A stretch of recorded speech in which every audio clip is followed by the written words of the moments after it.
негізінде өте күрделі сұрақтардың бірі. Құдай өзін рақымды, мейірімді, ашуға баяу деп таныстырады. Сонымен бірге күнәні жазасыз қалдырмайтын айтады. Барлығымызға түсінікті болатындай бір история есіме түсіп отыр, киелі кітаптан. Адасып қайта оралған бала деген. Уәдемізде тұра аламыз ба? Әрине тұра алмаймыз. Адам өзінің уәдесінде тұра алмайды екенін көрсетіп, күнә жасамай жүре алмаймыз.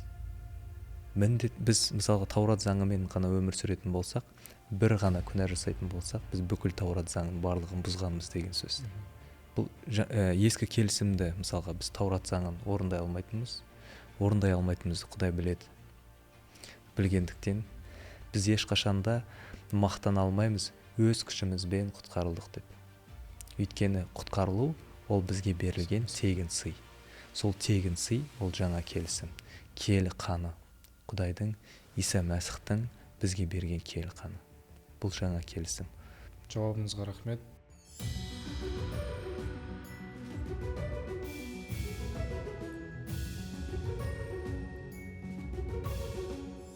Құрметті киелі кітап әңгімелер подкаст каналының көрермендері, қош келдіңіздер. Сіздермен бірге Мысырдан шығу кітабын жалғастырудамыз. Сол енді маңызды сұрақтарымнан бастасам, ол Құдайдың мінезі жайында. Құдай өзін 34-ші тарауда рақымды, мейірімді, ашуға баяу деп таныстырады. Бірақтан да сонымен бірге күнәні жазасыз қалдырмайтын айтады. Сол екеуінің қалайша Құдайдың мейірімі мен әділдігі бірге жұмыс жасайтынын түсіндіріп кетсеңіз. Ерболат, сұрағыңа рахмет. Негізінде өте күрделі сұрақтардың бірі. Бұл жерде, бұл сұраққа келген кезде қарапайым тілде былай айтуға болады. Құдай өзін әділдімін, мейірімдімін деп айтып тұр. Осы Мысырдан шығу кітабында менің ашуым баяу дейді, сүйіспеншілікке толымын дейді, мейірімдімін дейді. Бірақ солай бола тұра Құдай адамдарды жазалады деген сияқты. Тіпті барлық сол халықтың барлығын құртып жібергісі келді. Енді бұл жерде біз қарапайым бір түсіндіріп, қарапайым адамдарға да түсінікті болатын, барлығымызға түсінікті болатындай бір история есіме түсіп отыр, киелі кітаптан. Адасып қайта оралған бала деген. Луқа жазған хабарда жазылған 15-ші тарауда осы жаңағы адасып қайта оралған ұл туралы жазылады. Сол адасқан бала өзінің әкесінен бүкіл өзіне тиесілі байлықтың барлығын, мұраның барлығын сұрайды. Кетіп қалады, кетіп сол ақшаның барлығын шашып, құртып, ең соңында біреуге құл болып, біреудің шошқасын бағып, сол шошқа жеген тамақты жеген кезде есіне өзінің әкесі түседі. Сол кезде мен әкеме барсам, қазір ұят қой деп ойлайды. Енді өзі күнә болғанда әкесінің алдында кінәлі болып тұрғанын өзі түсініп тұр, қандай жағдайға түскенін өзі де түсініп тұр. Егер мүмкін мен әкеме барсам, әкем мені қабылдайды. Мен әкеме құл болып барғым келеді дейді. Ол құлдар, әкемнің құлдары қандай жылы тамақ, ыстық тамақ, жылы жерде ұйықтайды. Ал менің болса, мына жүрген күйім сондай бейшара күйде жүрмін. Шошқалар жейтін тамақты жеп жүрмін дейді. Сол кезде үйіне қайтып оралған кезде әкесі бірден оны кешіреді. Құл болуға келген баланы өзінің ұлы екеніндей қайтадан қабылдайды, құшақтайды. Тіпті ең үлкен той жасайды. Енді осы оқиғаны не үшін айтып отырмын? Жалпы Құдайдың мейірімділігі. Мысалға біз әкеге қарағандай қарап көрейік. Мысырдан шыққан кезде Құдай өз халқын құтқарып алды. Әке сияқты өз халқын қорғады. Қарны ашқан кезде нан берді, шөлдегенде су берді, жаулардан қорғады, ешкімге тиіскізбеймін деді. Және келісім бойынша, егер менің сөзімді, айтқан сөзімді бұлжытпай орындап жүретін болсаңдар, менің сөзіме мойынсұнатын болсаңдар, сендер тіпті ешқандай аурумен ауырмайсыңдар дейді. Және болашақта Құдай сол өзінің балаларын деп айтсақ, балаларын өте жаңа ағыл тегіл бал ағып жатқан керемет жерге жаңағындай өзінің уәделі жерге алып бара жатқан, дайындап қойған білеміз. Осы Израиль халқы алтын бұзауға табынғаннан кейін де олармен келісімді қайта жаңартты. Бұл Құдайдың кешірімі мен адалдығы туралы бізге не үйретеді?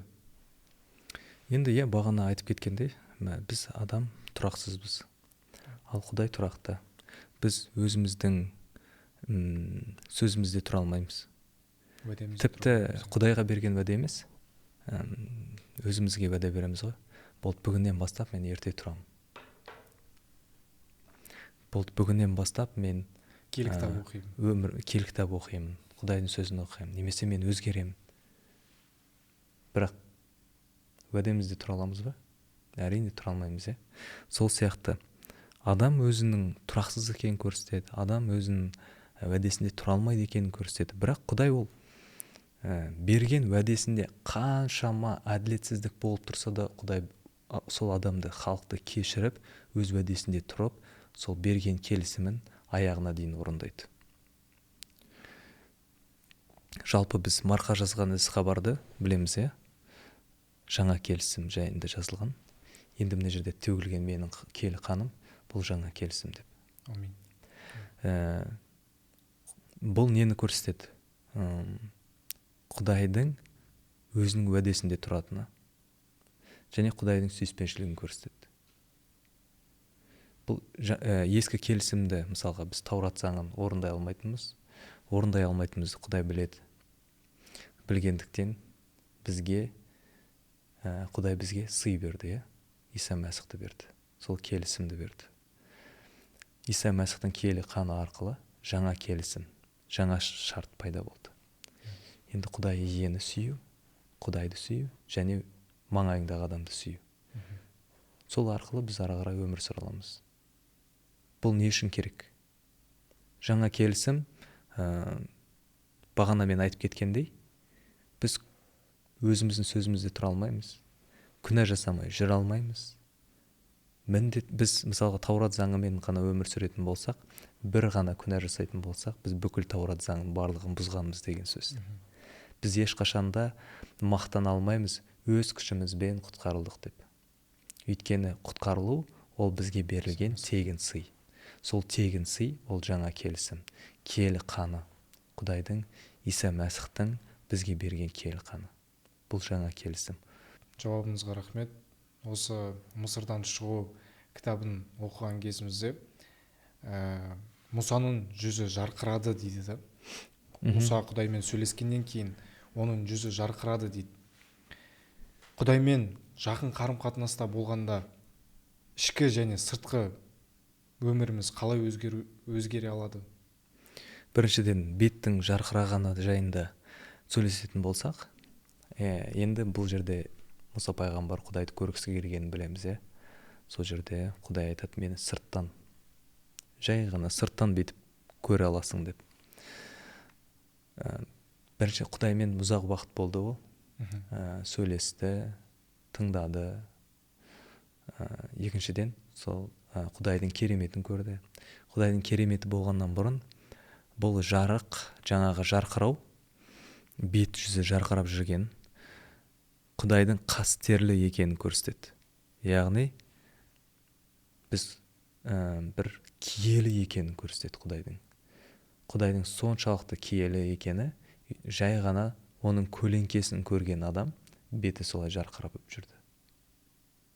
Қызық, жаңағы екінші сұрақ, Құдаймен жақын болған кезде адам қалай өзгереді? Оның ойы өзгерді,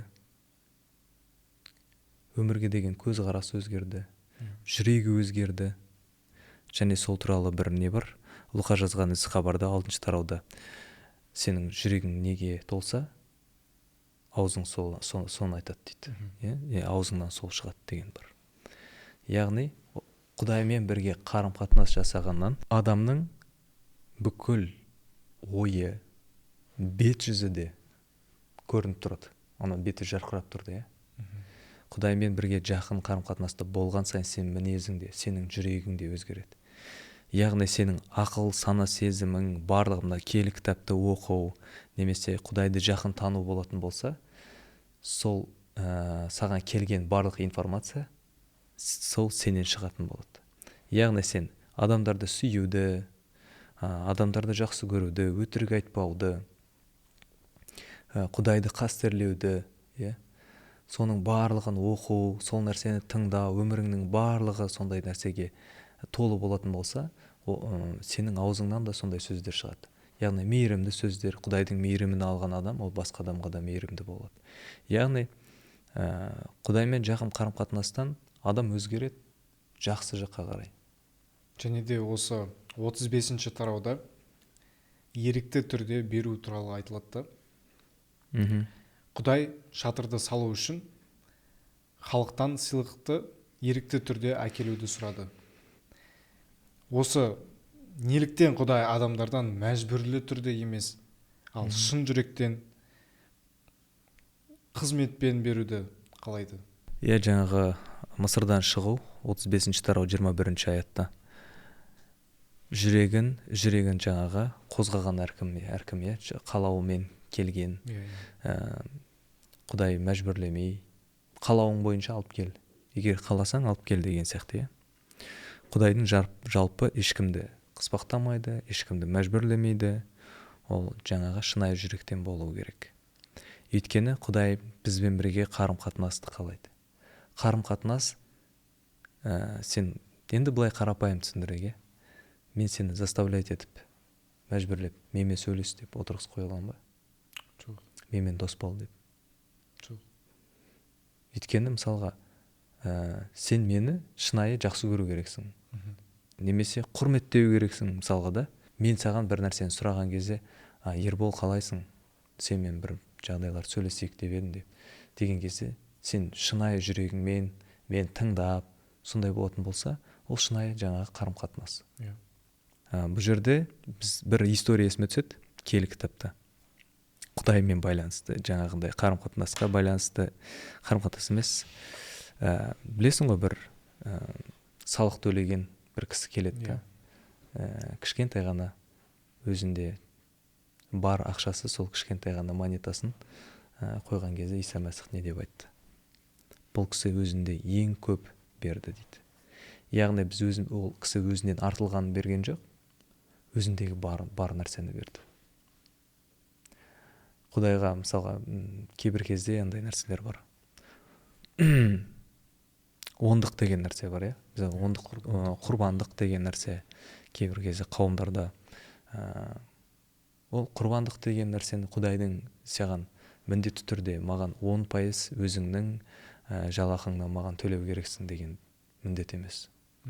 Кейбір кезде адамдар ойлайды, мен ондығымды берген жоқпын, енді осы айда мен аштан қаламын. Немесе мен ондығымды берген жоқпын, Құдай мені баталамайды. Жоқ, Құдайға сен міндетті түрде қанша пайыз бергенің ол ешқандай қажет етпейді. Егер бергің келетін болса, шынайы жүрекпен бер. Құдайдың айтқысы келетіні. Құдай сенің ақшаңа, Құдай сенің байлығыңа, күмісіңе, алтыныңа ешқашанда мұқтаж емес. Біз мұқтажбыз Құдайға. Құдайдың қалауы шынайы қарым-қатынас. Ұлан бауырым, рахмет сіздің жауаптарыңызға. Құрметті көрермендер, бүгін біз 4 маңызды шындықты көрдік. Құдай мейірімді, бірақ әділ екенін. Құдай кешіреді, бірақ шындықты талап етеді. Құдаймен жақындық адамды өзгертеді. Және де Құдай жүректен шыққан қызметті қалайды. Және де құрметті көрермендер, ең маңызды сұрақ ол сіздің Құдаймен қарым-қатынасыңыз қандай?